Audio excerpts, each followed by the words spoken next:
Welcome everybody, and today we'll take a look at another StudioCanal Cult Classics release. This one is on 4K like we have looked at in the past, and it is 1966's Django Shoots First.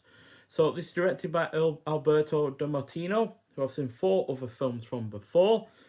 He's also done the likes of Blazing Magnum and Counselor at Crime, also known as The Counselor. Now that was a film that has been released on 4K via StudioCanal. He also directed The Antichrist, which is another film that StudioCanal have released in their Cult Classics line before. So yeah, seen plenty of his films via Cult Classics before. Blazing Magnum also being another one of them.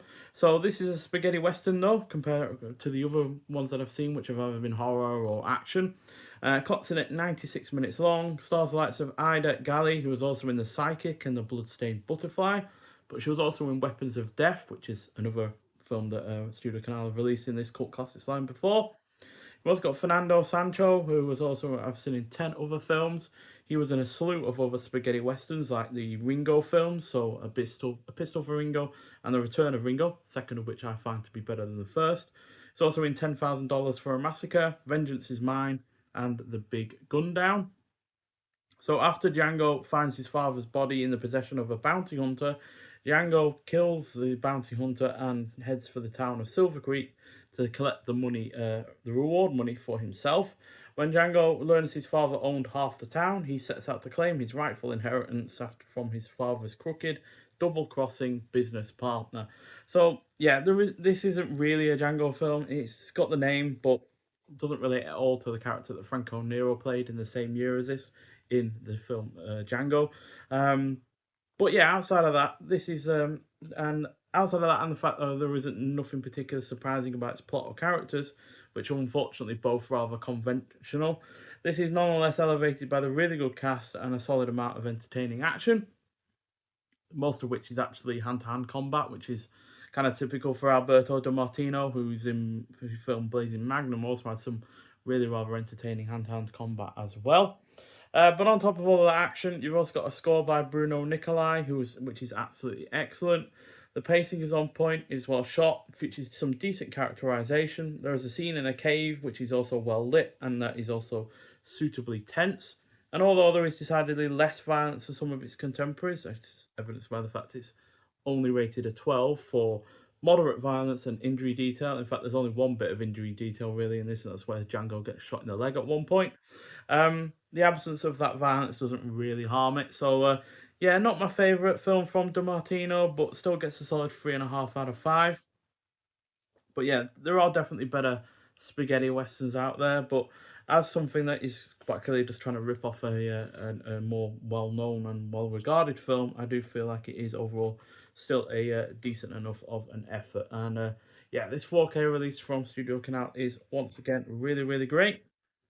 We don't get any art cards for this release though, but we do get a booklet, which we'll look at in a second. But there is the disc itself, and here is the booklet, which isn't particularly long. It's only got the one write-up in it. It's 11 pages, and it's got the new, well, either the new artwork or original artwork, I'm not sure which, and then a shot from the film in the reverse.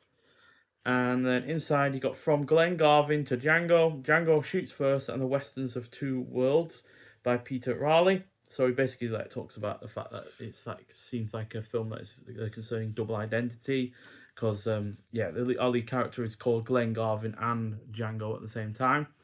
Whether or not Django is a nickname or not is not entirely talked about, but that's him shooting the bounty hunter at the beginning to get his father and the subsequent reward money. And there he is. And there is one of the bad guys. And two of the bad guys and one of our leading ladies.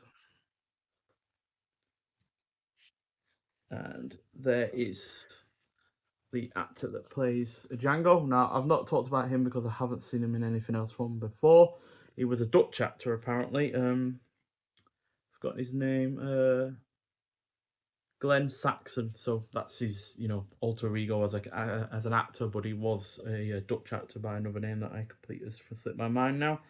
It probably says it in here somewhere, but yeah, still, it's a overall a decent effort and a nice series of shots from the film in this booklet. And the booklet itself is a decent read up. We've also got several extras on this release, the first two of which are new to this release itself. So we've got Dust and Gunfire, Glenn Saxon on Django Shoots First. Then we've got an audio commentary by filmmaker Alex Cox, author of 10,000 Ways to Die, a director's take on the Italian Western. And then these next two, I presume, have been on previous releases. You got Erica Saloon, interview with Erica Blank, and then Evelyn in the West, interview with Evelyn Stewart. And yeah, the film itself is in colour, 2160p Ultra HD resolution, LPCM 2.0 mono audio. You also have two audio options, either in Italian or English. And yeah, regardless of which audio option you choose, you do get English subtitles as well.